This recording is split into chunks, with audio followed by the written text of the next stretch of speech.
Okay, so I'm going to go over some of these examples to kind of help you understand what we're doing.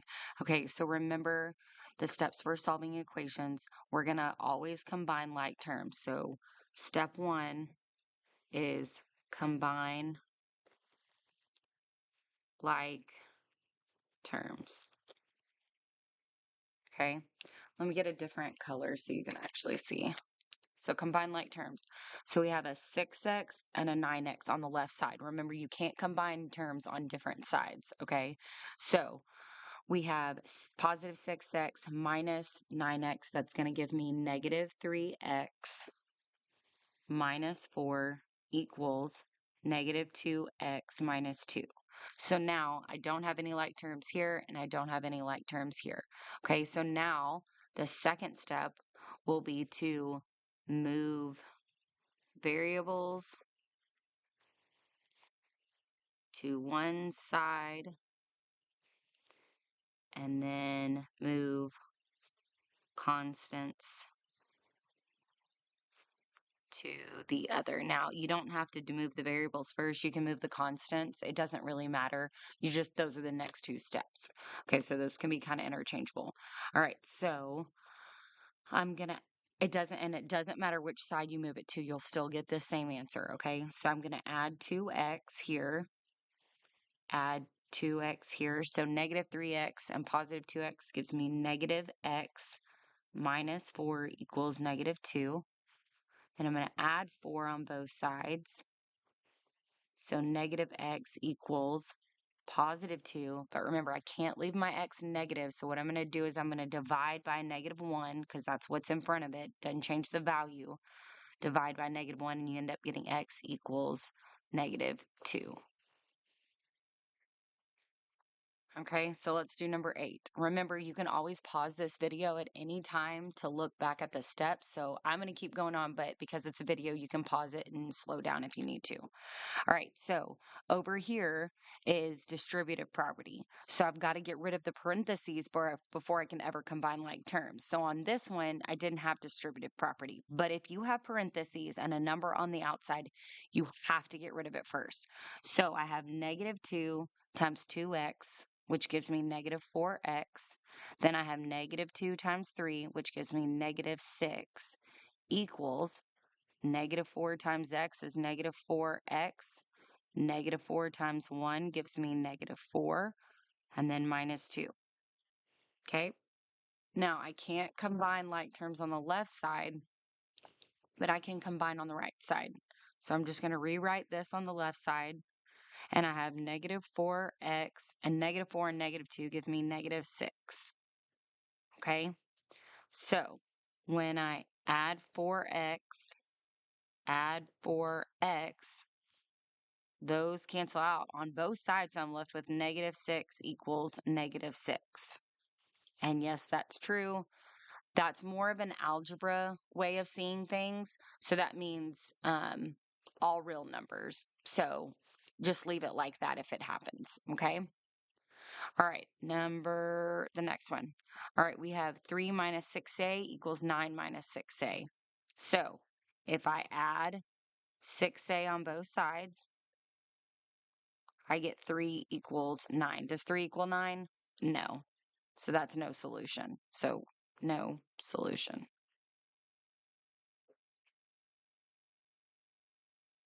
Okay. All right, number 10.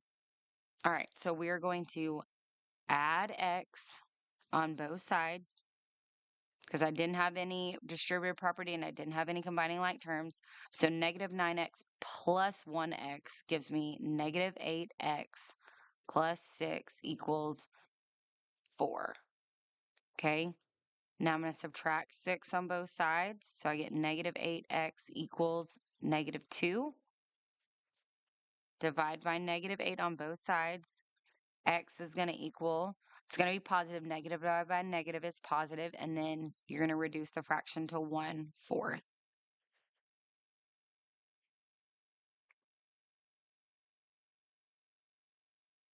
Okay. All right. Number 11. All right. So we're going to add 10x on both sides. So 10x and 5x gives me 15x minus 7 equals 8. And I'm going to add 7 on both sides. So 15x equals 15. Divide by 15 on both sides. X equals 1.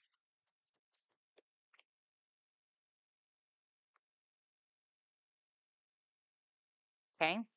And if you notice, I'm always moving the x to this side, and that's just because even if you do it the other way, you're always going to write x equals this, y equals this. It's always going to be written from left to right with your variable on the left. So even if you get, for example, if you got -2 equals x, you're going to need to rewrite it as x equals -2. So that's why I always just move it to the left. It doesn't really matter though. So I'll show you on this one how it doesn't matter. All right, so if I moved 7, it's being added. So I subtract 7y. So I get 3 equals -3y minus 18. Okay, then I'm going to need to add 18 on both sides to get rid of it over there. So 18 and 3 gives me 21 equals -3y. Last step is to divide by -3 on both sides.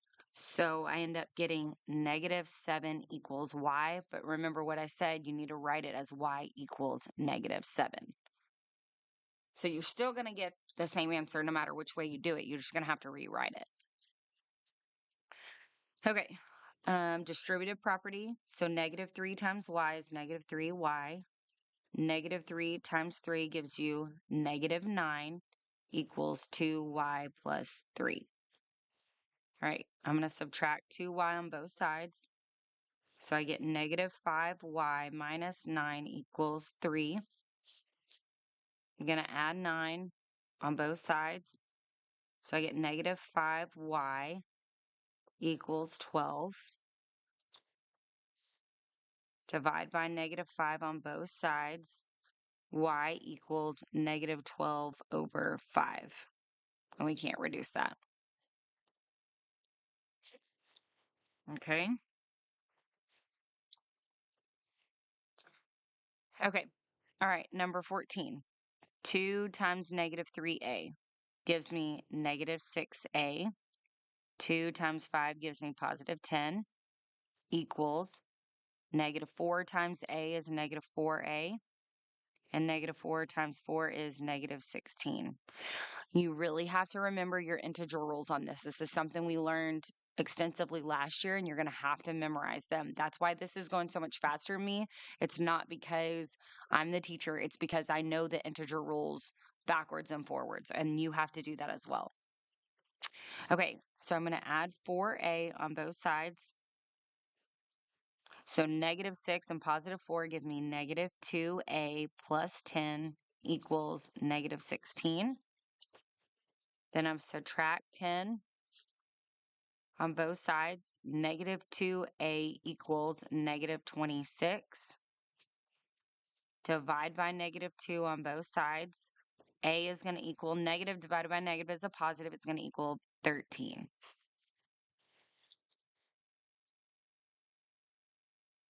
Okay. All right. The next one. We don't have anything on the left side that we can do, but we can do distributive property on the right. So 2 times 3x is 6x, and 2 times -2 is -4. If I subtract 6 on both sides, I'm left with -4 equals -4, which is correct, which means it's all real numbers. So just put a check. Okay. All right. This next one. Same thing. We don't have anything we can do on the left, but on the right, 4 times 5 is 20. 4 times -x is -4x. All right, so if we add 4x on both sides, we get -2x plus 9 equals 20. Then we subtract 9 on both sides. -2x equals 11. Divide by -2. X equals -11 over 2. Okay. All right. Got just a few on the back. All right. 3 times x is 3x. 3 times 2 is 6. Then we have -5. And then we have -2 times x, -2x. And -2 times -3 is +6. Can't do anything on the left, but I can combine like terms. So -5 and +6, I get -2x plus 1. Or you could have written 1. Oh, sorry, I didn't write the x. Or you could have written 1 minus 2x. It works the same as long as the signs are the same. All right, so I'm going to add 2x on both sides. So I'm left with 5x plus 6 equals 1. And then I'm going to subtract 6 on both sides. So I have 5x equals -5. Divide by 5 on both sides. X equals -1.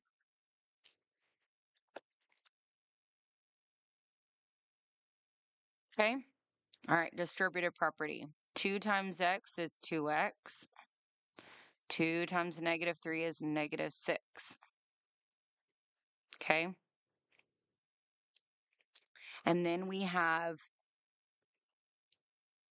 1/2 times 4x minus 12. And then I just want you to go ahead and write that. And now I wanted to get rid of the parentheses over here just because it was easier for us. But now let's go ahead and get rid of this denominator. So we have to multiply every term by 2. So we'll multiply this by 2, this by 2, and this by 2.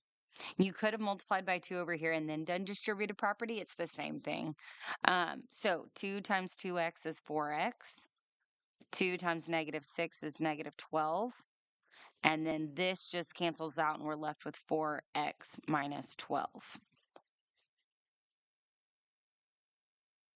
Okay, so then when I subtract 4x on both sides, -12 equals -12, which is correct.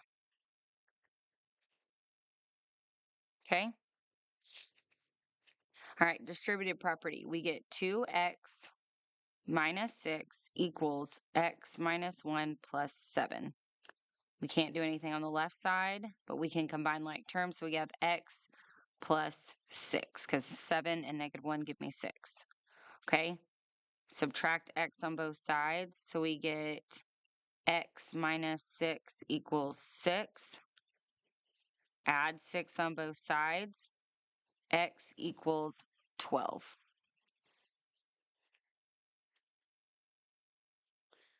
And the last one, remember, if there's a negative on the outside of a parenthesis and there's no number there, it just means a -1. But a good thing to remember is just this negative is just going to change the sign of everything on the inside. As long as it's just a negative and not another number, it's just going to make every sign in here an opposite sign. So x is positive right now, so it becomes -x. 7 is positive, it becomes -7. Okay, if it was a -7, it would have been a +7. So it just changes the sign. And then we're left with this on the right side. Okay, so I'm going to add 6x. So it leaves me with 5x minus 7 equals 8. We're going to add 7 on both sides. 5x equals 15. Divide by 5 on both sides. X equals 3.